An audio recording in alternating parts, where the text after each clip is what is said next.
You've got a new cat on the way and want to start them off on the right note. What can you do to help your new best friend settle in? I've got some tips on helping your new cat settle into their new kingdom based on both my experience with my own cats and my experience as a cat expert who helps people work through this problem all day, every day. A quick note, if you have resident cats already, you'll need to do a slow introduction process that can take weeks or months. I have a whole series on that, so for the purpose of this video, I'm going to move forward assuming that you have a single cat. If you're adopting a pair of cats, this is basically the same thing, so honestly just imagine me saying cats instead of cat. While this may not always be possible, preparing as much stuff ahead of time as you can is better than waiting until after the new cat arrives. Changes in the environment can really stress a cat out, and moving to a new home is a huge stressor. That doesn't mean you're necessarily doing anything wrong, it just means don't make them more stressed than they need to be. Ideally, your cat would not be overwhelmed by the new place, so keeping them in a smaller space such as a bedroom to begin is best. Set up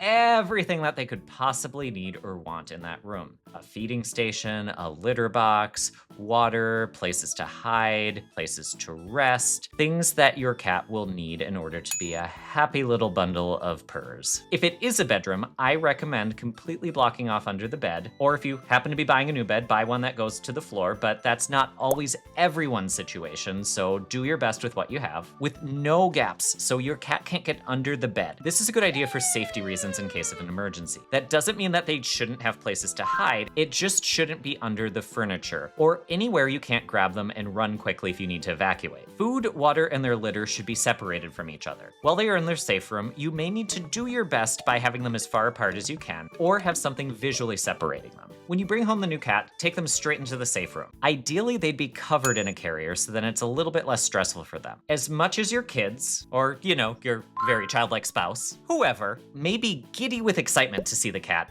it's best to let the cat acclimate a little bit first before overwhelming them with new people. Open the door to the cat's carrier, let them out, and then back away. The cat may stay hiding, or curiously look around, or jump out, or slink away, or hide like both Poutine and Prozac did when they first came home. At this point, the cat is in control of the rest of the process. The cat gets to decide when they have interactions and when they come out of hiding. Forcing a cat to interact to try to get them used to you is doing something called flooding. Basically, the cat is trapped and can't escape, and they get exposed to something that's potentially scary or stressful for them. They eventually stop responding to the scary thing. That might sound good, but it's actually really stressful for the cat, and it can create all sorts of other problems, so it's not great. We're moving away from flooding-based interventions, even though they used to be used a lot, because we're realizing that there are a lot of ethical concerns, or the reaction may return later should the scary stimulus become something that they're exposed to later. Let the cat initiate petting and only go very slowly with any contact, unless they let you know otherwise. Cats are very good at letting us know what they want, and in many cases, they'll just throw themselves right at you if they want to be petted. This prevents bites, scratches, and generally starting off on the wrong note. As your cat seems more comfortable, let them explore the rest of the home very gradually. New places can be overwhelming for cats, so you're less likely to run in trouble if you make this a gradual process. Depending on where you live, this may or may not be possible or necessary, so do your best. Regardless of where you live, you should have things set up outside the sanctuary room as close to how you want them to be long term. Cats like resources. Think places to climb, scratch, drink, eat, and take a dump. Spread out so you will need stuff for your cats in most rooms they'll have access to, though you can probably skip putting stuff in the bathroom. Having this setup allows your cat to discover things on their own and figure out where their stuff is. One thing you don't need to do, show your cat where stuff is. At best, this is unnecessary because your cat will figure things out. At worst, your cat will dislike whatever it is that you do to them and may develop an aversion to that item or to you. In other words, no need to put your cat in the litter box to help them discover it. Put your cat's paws on a scratcher or set them on a cat tree. Give your cat time to explore instead. Cats are a little bit better at figuring things out than we generally give them credit for. The next phase is the really fun part.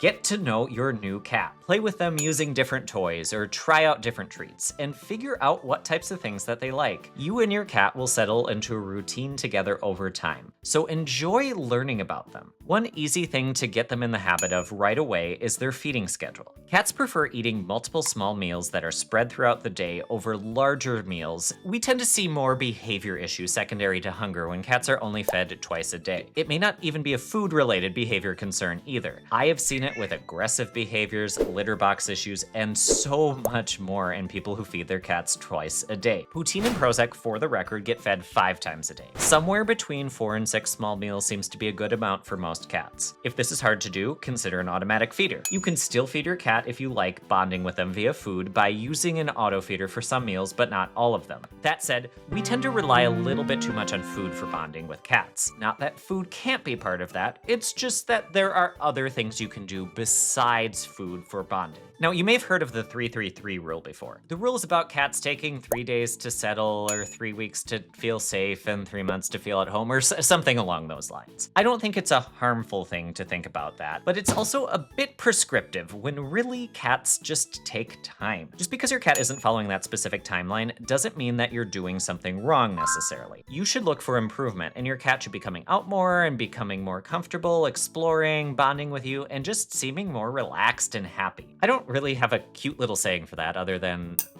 I don't know, just listen to your own cat and watch for progress?